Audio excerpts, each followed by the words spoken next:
All right, ladies and gentlemen, we welcome you back to the Steve Malzberg Show, and joining us right now, once again, is Professor of Law at Harvard Law School, author of Taking the Stand, My Life in the Law, the one and only Alan Dershowitz. Hello, Happy New Year.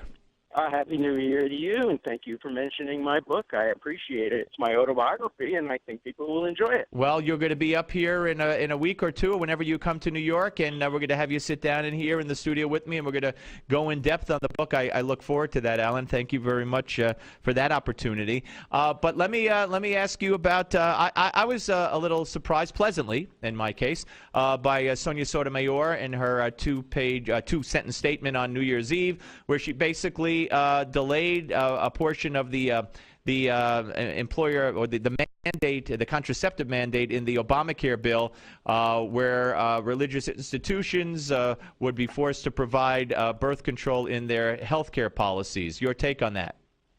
Yeah, no, it's interesting because the lawyers picked a brilliant case to bring in front of Judge Sotomayor. It involves a small group of nuns who cater to 100 or so elderly people. And what could be more sympathetic to anybody, whether you're Catholic or not Catholic, but certainly to Justice Sotomayor, who grew up basically in the shadow of that kind of teaching. And these are nuns who say they can't violate their own religious principles. And I think they have a good shot at prevailing. Remember, when Congress passed the law, they provided compromises already. There are three groups of people: for-profit payers, they're not exempt; religious institutions, they are totally exempt from this; and then this little category of religiously based institutions that has a kind of intermediate ground. They can file some kind of a statement in lieu of actually doing the insurance. And the question is whether the Supreme Court will uphold that compromise or will say it didn't go far enough. Look, I think there are two principles that are clear in American law. Number one is that you don't make people violate their religious principles unless there's a very, very, very, very strong and compelling reason for it. And number two, you don't give people a free ride. And I think there's room for compromise, and the free ride will be eliminated, I think, if Congress were to say, look, we're not going to make you pay for contraceptive or birth control care, but we're going to make you pay an equivalent amount that can go toward curing cancer or diagnosing other serious illnesses. And that would probably satisfy the conscience of the religious folks and also satisfy the pocketbooks of Congress and the bill itself.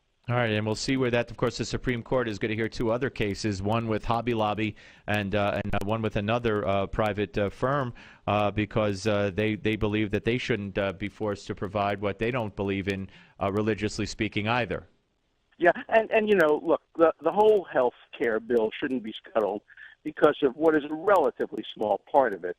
This is a relatively small part, and the health bill would have done fine if it didn't cover this kind of thing and required people to insure for it themselves. But they decided to go all the way, and inevitably there's going to be a religious conflict, and the Supreme Court is there to resolve these religious conflicts.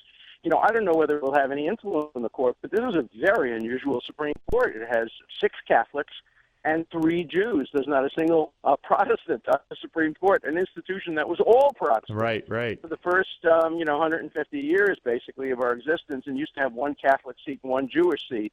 And now it's a Supreme Court that, there are going to be a lot of people on that court that are sympathetic to religious views. And so it's not easy to predict how the case will come out, but it's an important case. Let me ask you a question, Alan. The Ed Snowden, both the Guardian and the New York Times today publishing editorials urging the Obama administration to give Ed Snowden, if not an outright pardon, at least reduced punishment. What's your take on that? Well, I think it would be an outrage to give him an outright pardon. He committed a crime.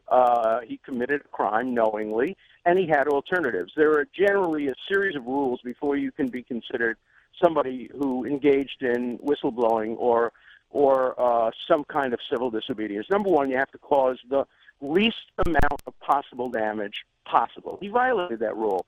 For example, he gave information that showed that we were monitoring prime ministers of other countries. That's perfectly legal.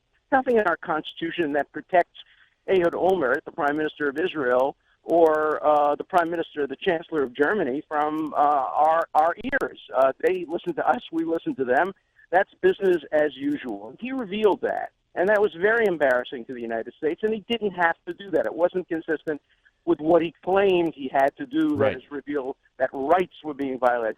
Second, he didn't do everything possible before going public. He didn't try to first say to Congress, look, there's this program. I'm not going to tell you any of the things that are in the program. I'm not going to reveal any of the sources, and I'll do that in a classified briefing. But I want everybody to know that the government is listening. He didn't do that. He went right away to the last alternative. And then the third rule is you got to come back and taste the music. And the idea that we should give him a pardon is wrong. Whether a plea bargain is appropriate, that's for people who know more about this, to balance the risks of what he's holding back. Right. And, if it were a plea bargain, it would be an extorted plea bargain. Why did he take all this information with him to Russia, where it could easily be overheard by Russian intelligence, Chinese intelligence? Why did he take it with him? And you got no guarantee that he won't, even if he's pardoned or whatever, or cuts a deal, that he won't reveal them again. Listen, I know it's impossible, but in 30 seconds, Ariel Sharon took a turn for the worst. He's been in a coma for 8 years. Just some of your thoughts in about 35 seconds or so. Well, he was a great man. He was the George Washington of Israel. First, he saved the country militarily, and then he turned toward peace. I was with him just a few weeks before he had his stroke, and he told me that he was planning to end some of the settlements on the West Bank unilaterally as well. I mean, his stroke was a real setback for peace. He saved Israel on many occasions militarily, and then he tried his best to bring about peace. I have enormous admiration for him. All right, Alan, I look forward to you coming up here in a few weeks, and thank you very much, Alan Dershowitz. The book is Taking the Stand, My Life in the Law. We look forward to it. Happy New Year again, and thank you, sir. Happy New Year to everybody. Thank you. Take care. Alan Dershowitz, ladies and gentlemen. We're coming back. Our friend John Fund will be here to discuss de Blasio and more on the Steve Malzberg Show, Newsmax TV and radio.